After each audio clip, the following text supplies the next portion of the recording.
Good day, everyone. Today's 10 interesting facts is on the Starship Enterprise E from the Star Trek movies.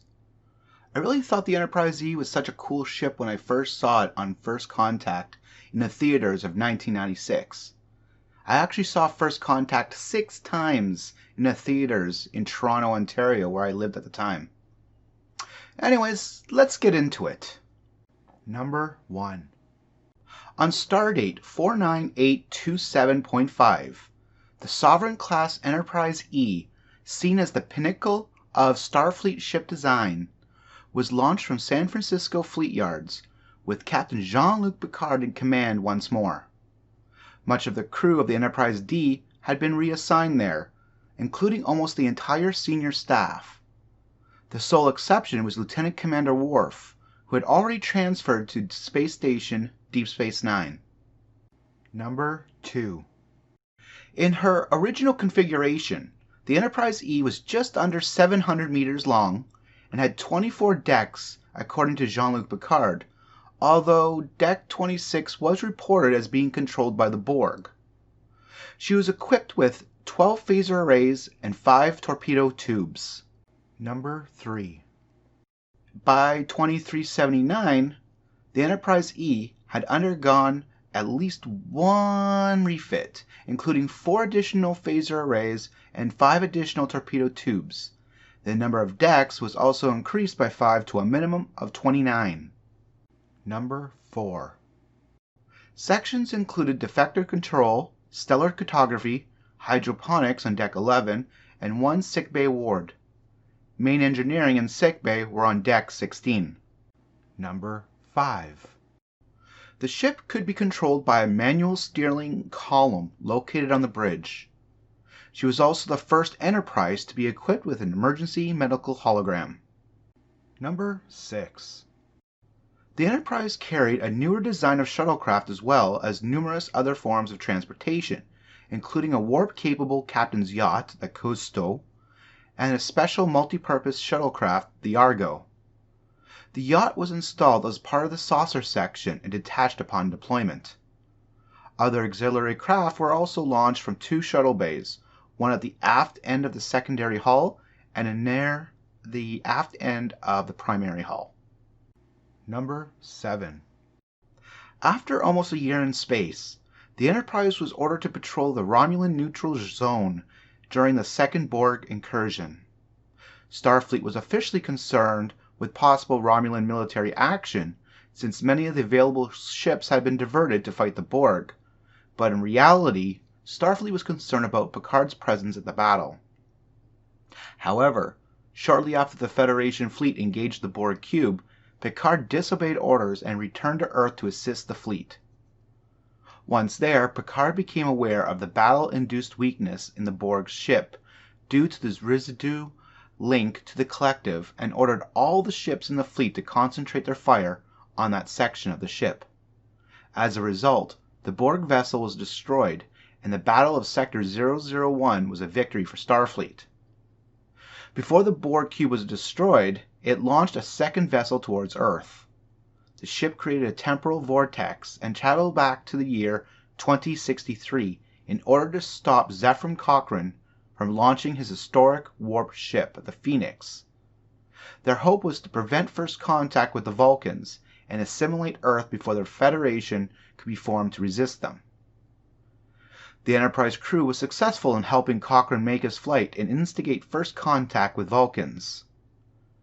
Using the gravitational field of the Moon allowed the Enterprise to remain undetected by the Vulcan ship, and the Enterprise was able to recreate the vortex used by the Borg to return to 2373, where the Borg components were removed, the ship repaired, and returned to service.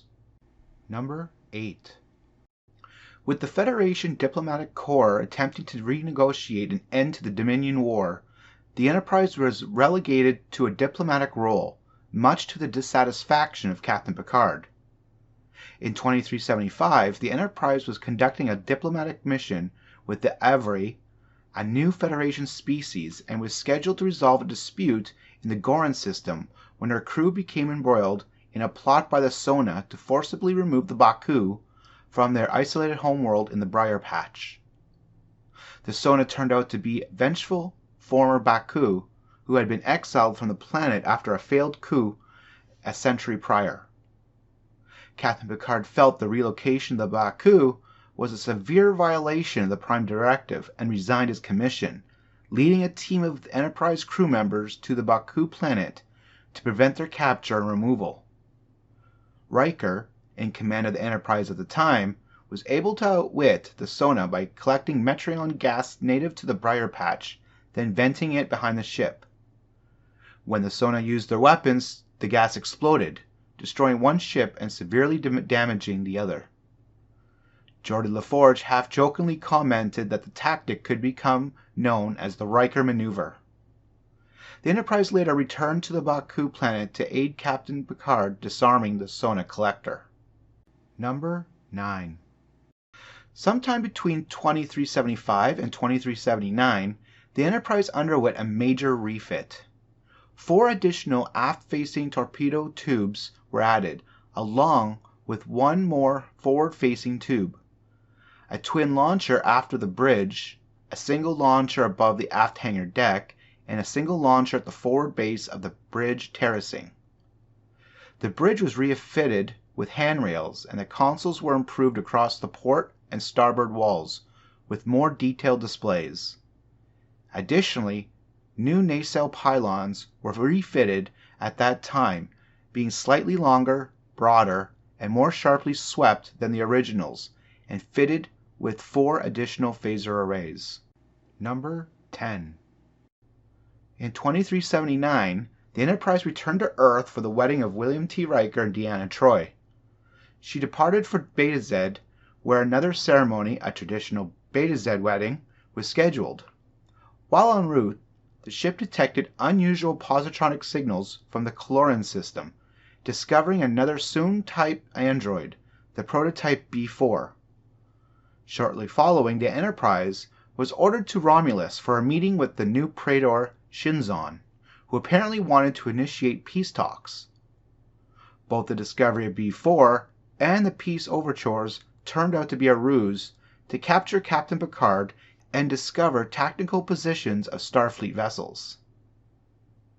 Once it became clear that Shinzon was going to use his starship, the Scimitar, to destroy all life on Earth and wage war on the Federation, the Enterprise was to join Starfleet Battle Group Omega and make a stand against Shinzon.